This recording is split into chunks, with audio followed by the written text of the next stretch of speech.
তোমার এমন দেখা যাইতেছে কেন? কি হয়েছে? অনেক বড় একটা সর্বনাশ হয়ে গেছে। কি সর্বনাশ হয়েছে তোমার? তোমারে কইছিলাম না আমার খালাতো ভাই মানিক বিদেশ থেকে আইছে। হ্যাঁ, তো কি হয়েছে? আব্বা আম্মা মানিক ভাইয়ের লগে আমার বিয়ে ঠিক করে ফেলাইছে। এসব তুমি কি বলতেছো শিরিন? কবে, কখন, কোন সময় তোমার বিয়ে ঠিক হয়েছে?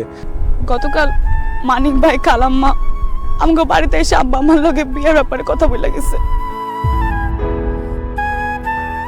কি ব্যাপার জামিল, তুমি এরকম চুপ করে দাঁড়াইছো কেন? কথা কও না কেন?